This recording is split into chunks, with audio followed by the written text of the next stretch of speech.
Nagbigay naman ng pahayag ang dalawang opisyal ng NBI na pinalitan sa pwesto ni Pangulong Aquino. Sa kanilang pagharap sa media, sinabi ng dalawang opisyal na nagulat sila sa rekomendasyon ni Justice Secretary Leila De Lima. Si Noel Perfecto ang ating tagapagbalita. Ipinagdiinan ni na Attorney Reynaldo Esmeralda, dating Deputy Director for Intelligence, at Attorney Ruela Sala, dating Deputy Director for Investigation, na hindi sila makapaniwala sa mabilis na pangyayari kung kaya't sila ay naghahanap ng paliwanag sa mga kinaukulan. Dahil dito mag-aayon ng mga ito ng reklamo sa tamang venue sa darating na Lunes. Sa kanilang pagharap sa mga mamahayag, sinabi ng dalawang batikang operatibo ng Bureau na nagulat sila sa naging desisyon ng kalihim ng hustisya kaugnay ng kanilang relief.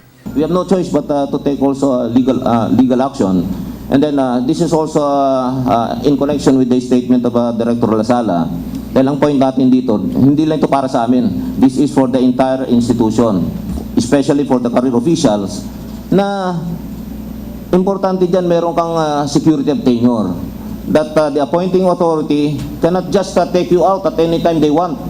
Yun ang point lang natin dito. We want to make a definitive ruling, hopefully before the Supreme Court, so that this issue... Nagkonsulta na kami sa legal team.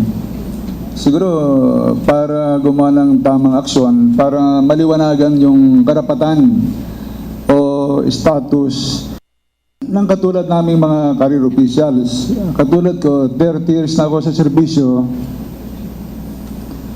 Umangat ako sa pumula sa pinakamababa hanggang sa ngayon, isa sa pinakamataas na opisyal ng NBI. Siguro gagawin namin to para na rin sa kapakanan ng lahat ng career officials at ng buong bureaucracy. Pinabulaanan rin ng dalawa mga balita o bintang na may kinalaman sila sa pagbibigay impormasyon kay Janet Lim Napoles, dahilan para hindi madakip ito ng mga kinaukulan.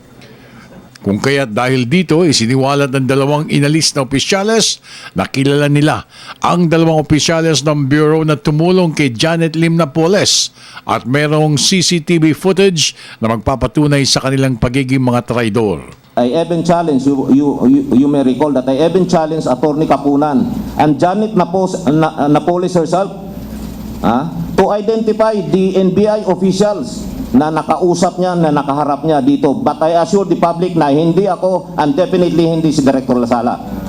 After that statement has been made, conduct ako ng sarili kong investigasyon. At saka nalaman ko na kung sino yung NBI officials na nakausap ni Napoles dito sa opisina at saka sa labas. At saka sigurado ako hindi kami dalawa. Sinabi naman ni Director Virgilio Mendez na prerogative ng Palasyo ng Malacanang ang pagkakaalis ng dalawang deputy directors nito. Medyo masakit man sa kanya at sa ibang mga kapatid nila sa ahensya ang desisyon ng kagawaran, ngunit ayon sa kanya, mismo ang Pangulong Benigno Aquino III ang nag-atas dito. And we cannot ask the President if what are the reasons that might have triggered for this. I think the Secretary has made clear already about the reasons. She cited already the reasons. But on my part, I cannot say that with a definite answer. That is a prerogative of the President.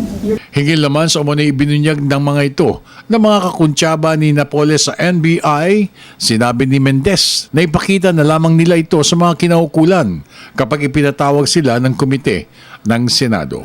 Para sa Telebisyon ng Bayan, Noel Perfecto.